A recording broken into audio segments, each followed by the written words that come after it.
je suis ravie de pouvoir vous livrer une réflexion pour une gestion durable des fleuves et des rivières. Alors, je me nomme Sylvie Stenzel, je suis enseignante-chercheur en écologie des milieux aquatiques et je travaille dans 2 établissements, donc à l'École nationale du génie de l'eau et de l'environnement de Strasbourg, rattachée également au laboratoire Imageville Environnement, également à Strasbourg. Donc, je me livre à l'exercice et la première question qui nous a été posée est de faire un retour sur notre parcours de formation et sur les activités de recherche sur lesquelles nous travaillons. Donc, j'ai démarré avec un intérêt très fort pour la préservation de la biodiversité, avec des questionnements sur les enjeux long terme, et cela m'a tout naturellement orientée vers une formation en biologie, plantes, environnement et génie écologique, avec la finalisation par un stage de master sur la réhabilitation de sites anthropisés. J'ai pu compléter ma formation par des compléments en droit de l'environnement.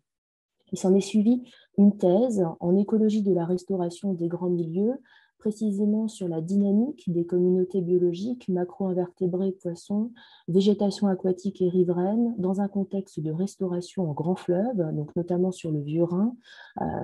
au niveau, donc en France, c'est un fleuve frontière, avec des actions de restauration par injection sédimentaire et érosion maîtrisée, qui sont des actions particulièrement inédites qui ont été menées là. Également compléter cela avec des analyses ou des expérimentations sur les invasions biologiques dans un contexte de réseau trophique et puis également d'allélopathie. L'idée était ensuite, donc la passion étant passée en métier, l'idée était de pouvoir transférer, échanger, partager, construire des connaissances. Et pour cela, j'ai réalisé un ATER, donc c'est la possibilité de pouvoir réaliser des enseignements, notamment dans le contexte universitaire, avec des enseignements spécialisés, mais également transversaux, en écologie générale des communautés, bien sûr aquatiques, avec des spécialisations biostatistiques ou des analyses spatiales. Également un post-doctorat qui m'a permis d'étendre les collaborations, notamment avec un travail privilégié avec des équipes allemandes sur lesquelles je reviendrai ensuite, des expériences notamment en évaluation de projets d'ingénierie écologique. Et toutes ces expériences me permettent de répondre maintenant aux missions qui me sont confiées, des missions d'activité d'enseignement et également de recherche dans les 2 organismes dans lesquels je travaille encore actuellement. Donc pour les thématiques de recherche, l'idée est vraiment dans un premier axe de travailler sur la restauration et le génie écologique, de pouvoir travailler en termes d'évaluation de cette restauration, sur les concepts, mais également les outils, à la considération également des références, des trajectoires évolutives qui peuvent être menées dans un contexte de dynamique et de changement global, de travailler sur des aspects d'écologie du paysage, de transformation du paysage, avec également une considération claire de la biodiversité historique. De par le concept des filtres environnementaux hiérarchiques qui vous sont présentés ici, l'idée est qu'une espèce puisse également donc atteindre un site, c'est le filtre de dispersion, se plaire dans un contexte environnemental, physique, et puis ensuite intervenir et se positionner dans un assemblage local d'espèces. C'est la finalité, c'est le filtre biotique, et là, il est intéressant de pouvoir travailler sur les interactions interspécifiques, donc les relations qui vont pouvoir s'opérer entre des espèces locales et puis des espèces potentiellement exotiques, voire envahissantes, qui vont venir produire des interactions qui vont être inédites dans le panorama actuel, plutôt local. Et puis, d'ailleurs, si je reviens sur cet axe-là, ce sont des facteurs qui sont très rapidement confondants au bénéfice des actions qui peuvent être menées. Et c'est tout là l'intérêt de pouvoir s'intéresser à ces interactions interspécifiques. Et puis en dernier axe, il s'agit de travailler sur des conciliations entre l'homme et son milieu, de pouvoir observer comment conserver la biodiversité en lien avec les échelles d'impact qui vont jouer sur cette conservation et sur les modes de conservation de la biodiversité et des services écosystémiques que rendent cette biodiversité, notamment aquatique. Alors, mon profil s'est organisé autour d'un fleuve frontière, d'un fleuve international qui est le Rhin supérieur, Plusieurs actions ont été menées, des projets avec du génie écologique dans des sites anthropisés, de la restauration écologique en grand milieu, donc plutôt le Rhin, secteur plutôt dans le sud de l'Alsace, avec des partenariats qui sont représentés ici en rouge. Également du suivi de la qualité des milieux, donc des projets liés à des couvertures de réserves naturelles, et puis des évolutions de trajectoires de socio-écosystèmes. À une échelle transfrontalière, l'idée est de pouvoir s'intéresser au Rhin et au Danube, de pouvoir travailler sur des coévolutions entre la forêt alluviale, par exemple, et les infrastructures fluviales. L'idée ensuite était de s'extraire des grands fleuves et d'arriver vers des rivières de tête de bassin, dans le cadre du projet EcoServe, ou des rivières périurbaines, dans un contexte d'analyse des contraintes hydrauliques sur notamment les communautés macro-invertébrées. À une échelle avec une couverture européenne, l'idée était ensuite de revenir sur les grands fleuves par des projets et des montages à plus grande couverture où nous travaillons, ça va démarrer tout bientôt, nous travaillons sur un ensemble de grands fleuves, on va faire une analyse de données dite méta-analyse pour connaître l'influence des infrastructures fluviales sur la biodiversité, notamment aquatique et riveraine. Alors,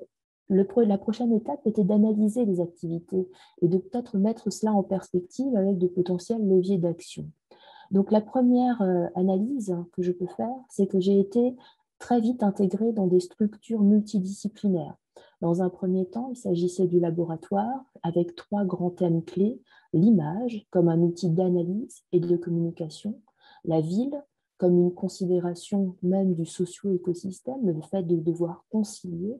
et puis l'environnement, le fait de pouvoir intégrer des approches sociétales et puis l'écologie en relation avec cet équilibre qu'on doit rechercher avec l'homme et les milieux. Et puis ma deuxième structure qui est l'ANGES. L'ANGES avec 3 thèmes clés également, 2 qui sont intégrés dans son nom: l'eau, qui est clairement la ressource sur laquelle en fait toutes les voies d'approfondissement, les spécialisations sont orientées; l'environnement, on rejoint un petit peu cette notion d'approche sociétale en lien avec effectivement les transitions écologiques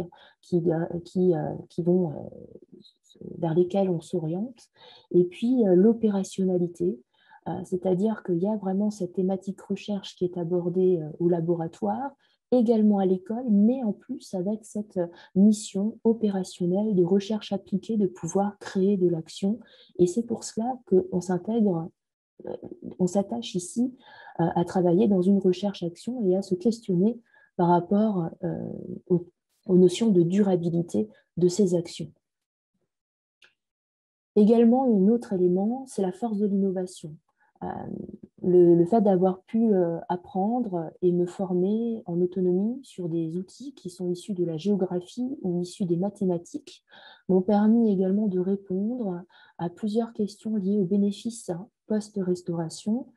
et de travailler sur des notions de configuration, composition et interface, de créer des indicateurs d'évaluation et puis de produire des visuels graphiques quantifiés, c'est-à-dire qu'on est beaucoup dans le descriptif, alors qu'ici, on est vraiment sur de l'analyse de la transition avant-après, donc entre 2 dates, des perturbations, des actions de restauration qui ont pu être mises en œuvre avec une quantification des bénéfices. Également, j'aimerais mettre en avant la collaboration les collaborations transfrontalières qui nous ont permis, dans le cadre du projet Interconnect, qui visait l'analyse de la relation entre les infrastructures et la biodiversité au niveau du Rhin, mais également du Danube, de pouvoir travailler sur des fiches d'aide à la décision, des fiches d'acteurs. Donc, il y a eu du transfert vers les acteurs, des fiches techniques, et puis également d'avoir cette vision transfrontalière, c'est-à-dire que les mises en pratique, que les mesures qui sont envisagées ne sont pas identiques et similaires en fonction de la rive dans laquelle nous sommes. Donc, c'est-à-dire, on a pu interroger ici en entretien des personnes du côté français, des personnes du côté allemand, et on perçoit vraiment que les mesures dans ce contexte-là, la gestion allemande est vraiment très focalisée sur les forêts alluviales et la gestion transversale, donc la dimension transversale les fleuves, alors que du côté français, on va être quand même concentré sur la gestion hydraulique et plus la dimension longitudinale. Donc, il y a vraiment des différenciations. Nous avons également ce qu'on peut appeler des résultats mutualisables, c'est-à-dire qu'on peut mutualiser la connaissance qu'on peut obtenir. C'est vraiment un étonnement qui a été fait suite aux différents programmes dans lesquels j'ai été impliquée, de pouvoir travailler sur plusieurs échelles d'analyse, plusieurs échelles d'action et dans plein de milieux différents et d'avoir des approches mutualisables. Je vous donne cet exemple où l'objectif était de restaurer une mosaïque d'habitat, que ce soit dans le Rhin, qui a été largement aménagé et qui a été ensuite restauré. L'idée était vraiment de diversifier les mosaïques, mais également dans un contexte de rivière de tête de bassin, avec dans le parc naturel des Vosges du Nord, donc on s'éloigne clairement des grands fleuves, mais l'objectif visé était le même, c'est-à-dire restaurer la mosaïque des habitats. Et on observe dans les résultats des résultats globalement mutualisables, c'est-à-dire qu'on observe des choses, des résultats, des éléments qui sont globalement similaires et qui peuvent être, on peut apprendre en fait des deux milieux.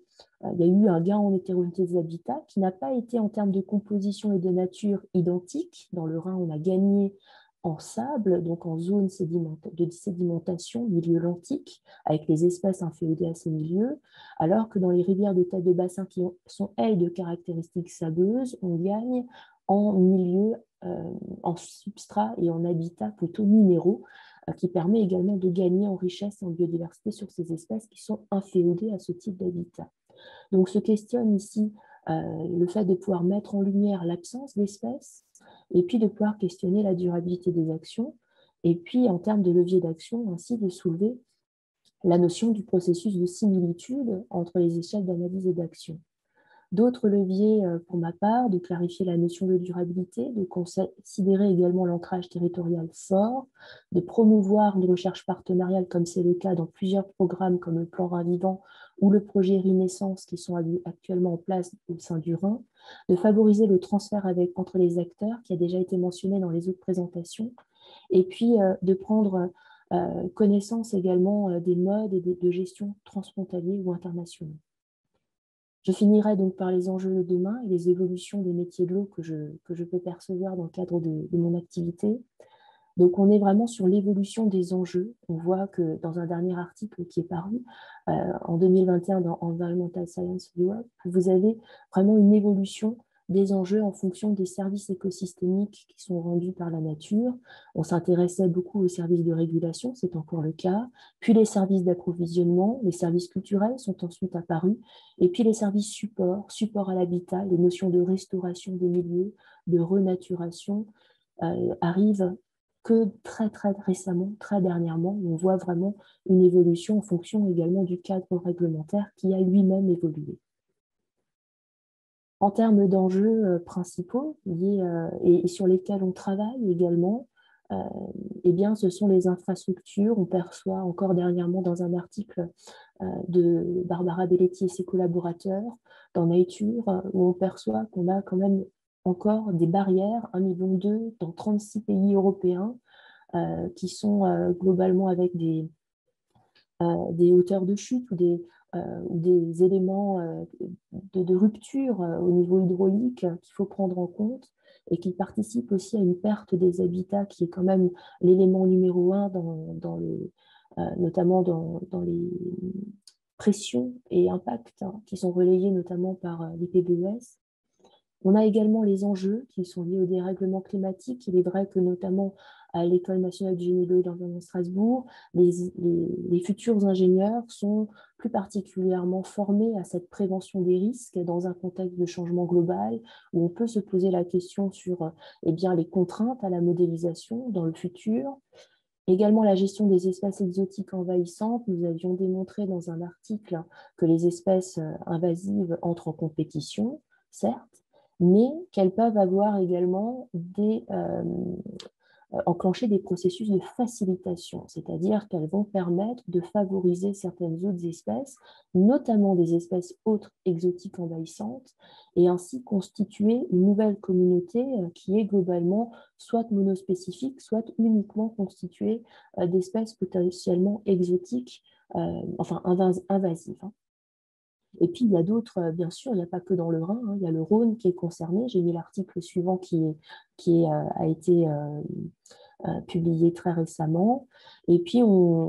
j'ai pu aussi observer lors des missions terrain plusieurs autres espèces exotiques envahissantes qui ont totalement percé et qui prolifèrent le long de nos cours d'eau. Également des questionnements de biosalissures qui sont montantes ces dernières années.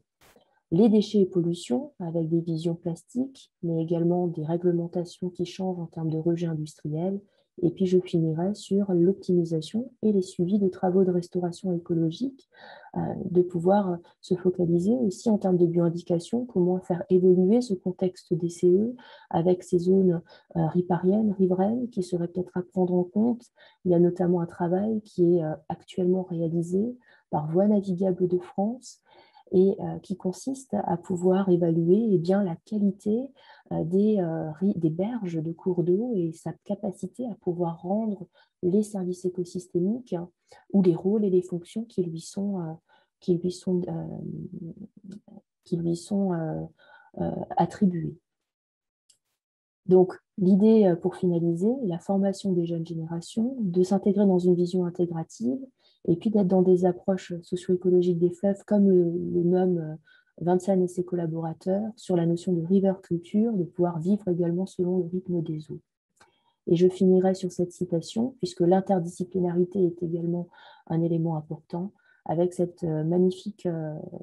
photo du Rhin en 1810, hein, avec ces fameux méandres qu'on a globalement perdus. Voilà, je vous remercie et reste disponible pour des questions.